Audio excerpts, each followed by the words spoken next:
Good morning dear students. Today I am going to discuss about therapeutic nursing care. So this chapter for your GNM, this is the chapter for GNM first year. So first we will see the what is there in therapeutic nursing care. So by name itself we can understand that the nurse is going to give the care. So such type of problems. What are those? The respiratory problems. Care of patient with respiratory problems. So we will see what are the respiratory problems. Now I am going to discuss. So in respiratory problems there are so many are there, but I am going to discuss now about dyspnea. So we will see the definition of dyspnea. So what is mean by dyspnea? So dyspnea is nothing but there is a difficult or labored breathing. So there is a difficulty in breathing. So that is the dyspnea. So, definition of dyspnea. Dyspnea is difficult or labored breathing and it is commonly caused shortness of breath and it is a clinical sign of hypoxia. Hypoxia and it manifests as a breathlessness. So, this is the definition of dyspnea. So, what we understood by saying the definition? So, dyspnea is a difficult or labored breathing and it is commonly caused by shortness of breath and next thing clinical sign of hypoxia. So it is the clinical sign of hypoxia. So what is mean by hypoxia? Hypoxia is a deficiency in the amount of oxygen. So due to deficiency in the amount of oxygen and so it is not reaching into the tissues. So this is the meaning of hypoxia. So there is no sufficient oxygen in the tissues. So due to that there is a chance to get hypoxia. So how it is manifested? So by breathlessness. So how it is manifesting? By breathlessness. So this is the definition of dyspnea. Dyspnea is difficult or labored breathing. Next we will see the causes of dyspnea. So what are those causes? COPD, chronic obstructive pulmonary disease. So what is mean by COPD? Chronic obstructive pulmonary disease. So what is mean by this COPD? It is a lung disease and it is a lung disease and it is characterized by chronic obstruction of lung airflow.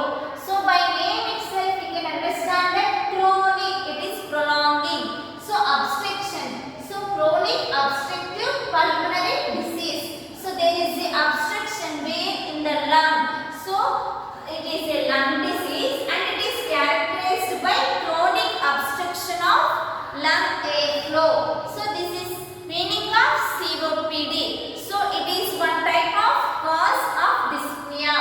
So next cause we will see. Next one is pneumonia. So what is meant by pneumonia? So it is also one type of inflammation of lung and it is caused by bacterial or viral infection.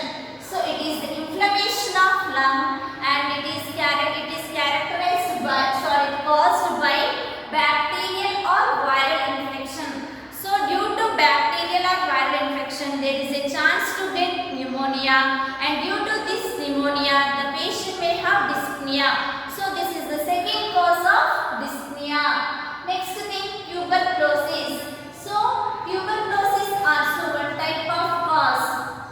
So TB, tuberculosis. It is also one type of cause of dyspnea. So due to this is also occurring in the lungs only. So it is also one type of cause of dyspnea. Next thing, CHF, congestive heart failure. So what is mean by congestive heart failure? Congestive heart failure. It may be due to failure of right and left ventricular. So congestive heart failure. What is mean by congestive heart failure?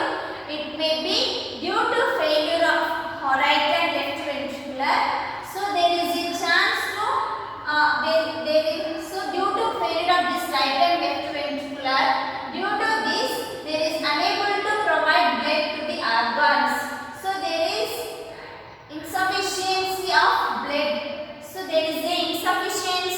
blood flow to the organs. How it is occurring? Due to failure of right and left ventricular. So it is calling as a congestive heart failure. So it is a meaning of congestive heart failure. So one more time I will give it. Congestive heart failure is nothing but it may be due to right and left ventricular failure. So there is a chance to get congestive heart failure. So because of this failure, there is no insufficiency blood to the insufficiency of blood flow into the organs. So this is the one type of cause of dyspnea. And next thing, anemia. So what is meant by anemia? Lack of red blood cells. So in the patient there is a lack of red blood cells. So that is called as anemia. So due to lack of red blood cells, so there is no proper oxygen in the patient. How this lack of red blood cells, it leads to the reduced oxygen flow into the organs. So due to lack of red blood cells, there is a chance to reduce oxygen flow in the organs. So this is also one type of causes of dyspnea. And next thing, obstruction in air passage. So by name itself we can understand that obstruction where in the air passage. So these are the causes of dyspnea. So next we will see the signs and symptoms of dyspnea. So mostly which type of signs and symptoms occurring to the patient who is having dyspnea. So by dyspnea by name itself we understood that difficult or labored breathing. So there is a difficulty in breathing. So where we have seen that thing in signs and symptoms, difficulty in breathing. And next thing, due to this, so the patient may have increasing pulse rate also. So the patient may have increasing pulse rate. And next thing, wheezing. So there is a chance to get wheezing also. And next thing, chest pain. So due to this dyspnea, the patient may have chest pain. And next thing, noisy breathing. So there is a presence of noisy breathing. So these are the signs and symptoms of dyspnea. So next we will see the nursing management. So how the nurse going to assess the patient? That thing now we will see. So how the nurse is going to see the condition of patient who is having dyspnea? First thing, history taking. So by collecting history of the patient, so by presence of history and past history. So by collecting the history collection, the nurse can identify the patient problem, and the nurse as a nurse she has to assess the patient problem. How? By collecting the history, present history and past history. By following symptoms, by seeing these symptoms, the nurse has to collect the history from the patient. And next thing, orthopnea. She has to observe for orthopnea. So what is mean by orthopnea? It is shortness of breath and when you are lying down. So it is also one type of shortness of breath. When it is occurring when you are lying down, it may be occur. So the nurse has to observe for this condition. So whether orthopnea is present or not. And next thing, sputum production. So when the patient is having dyspnea, whether the sputum production is present or not. If sputum production is present means how much quantity of sputum the patient is collecting per day, and what is the color of sputum, and whether it is watery or thickness. So these things the nurse has to observe. And next thing, hemoptysis. Hemoptysis. What is mean by hemoptysis? So the coughing of blood. Whenever the patient is coughing, there is a presence of blood.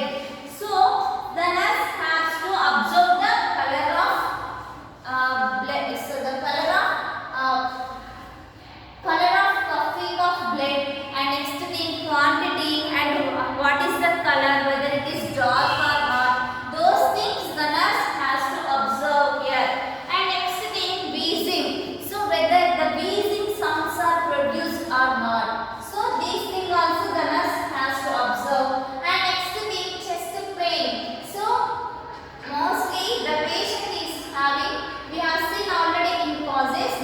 congestive heart failure also one type of cause of dyspnea. So due to that there is a chance to get chest pain also.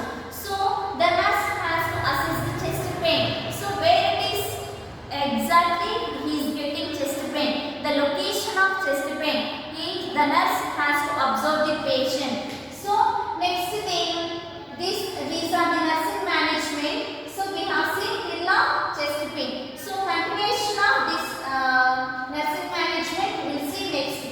Students, till now we have seen nursing management of dyspnea. In the nursing management till chest pain we have seen previous class. In the chest pain, how she is going to identify the chest pain. So the causes already we have seen that congestive heart failure. Who is having congestive heart failure, there is a chance to get chest pain. So to identify the location of chest pain, the nurse will see here. So next thing, environmental factor exposure. So due to this expose, there is a chance to get dyspnea. So to identify that things, which type of environmental factors the patient is exposed. So that thing the nurse will collect the information here. And next thing, respiratory infection. So whether the patient is having already previous any respiratory infection. So that thing she will identify. So next thing, health risk. In health risk, she will collect the history of any lung cancer is present or not, any cardiovascular disease is present or not, any tuberculosis is present or not, that thing she will see. That is the risk of health. So next thing, medication. So if you will see in medication, for this condition, the patient is already taking any medicine or not previously. That thing we have to observe in the medication. So by seeing this all condition, next management for these conditions. So how they are going to treat these conditions. So how they are going to treat the dyspnea. So first one is maintenance of clear airway patency. So by name itself you can understand that maintenance of clear airway. So there we have the nurse has to maintain the clear airway. So how, if the patient is consciousness, the nurse can inquire about the clear airway. So if the patient is consciousness, the nurse can inquire about clear airway. How? By the nurse has to tell the patient to do the proper coughing. So by doing this proper coughing, there is a chance to come out all the secretions, whatever it is present in the lungs. So due to that secretions, the patient may not have clear airway. If the patient is consciousness and if he is doing proper coughing, and there is a chance to remove all the secretions, can provide clear airway to the patients. Next thing, mobilization of pulmonary secretions. So by name itself we can understand that they are going to mobilization with pulmonary. So pulmonary. So how they are going to do that thing? By providing chest physiotherapy. So the nurse has to provide chest physiotherapy. So back of the chest, the nurse has to provide. So next thing, increasing ventilatory efficiency. So what is, by name itself we can understand that increasing ventilatory efficiency. So then what they are going to do? Keep the patient position improperly. And next thing, tell the patient to take deep breathing at frequent intervals. So for what? To increase ventilatory efficiency. To increase ventilatory efficiency, the nurse should tell the patient to sit in proper position. And next thing, take deep breathing at frequent intervals. And next thing, ensuring adequate supply of oxygen. So here we have seen that adequate supply of oxygen. How we are going to ensure this supply of oxygen? By providing. How? By providing oxygen face mask and by providing oxygen nasal mask. So through this, they we can apply adequate supply, adequate oxygen. Next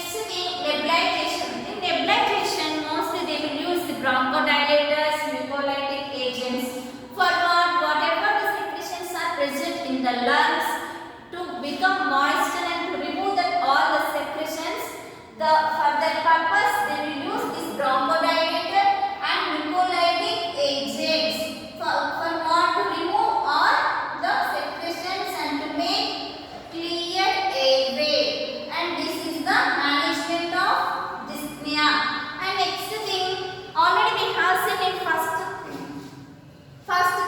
management of maintenance of clear airway, that thing coughing technique and suction technique. So by doing coughing technique also, whatever the secretions are present in the lungs that can remove, and by doing suction, so if the patient is unconsciousness, the nurse has to identify the patient sounds. So by listening that sound, the patient may have the breathing difficulty. So like that she has to identify and she should do the suction, oral suction. So by doing that oral suction, by doing that nasal suction, there is a chance to remove all the secretions from the lung. So due to that, the patient can maintain the clear airway. So that thing we have seen already in suction technique. And next thing, last one is minimize the patient anxiety. So the patient may have regarding his condition anxiety. So to prevent that anxiety, the nurse has to provide good care to the patient and comfortable position to the patient, and whatever is required for the patient, that thing the nurse has to provide. So that thing to prevent anxiety. So this is the management of dyspnea. So till completed now management. So till now whatever I have discussed in dyspnea topic, one more time I will summarize. First we have seen this dyspnea is a one respiratory problem. So what is mean by dyspnea we have discussed in definition. And next thing, causes of dyspnea we have seen. What are the causes may occur? What are the causes it leads to the dyspnea? Next thing, which type of signs and symptoms may present in dyspnea patient? And after that, as a nurse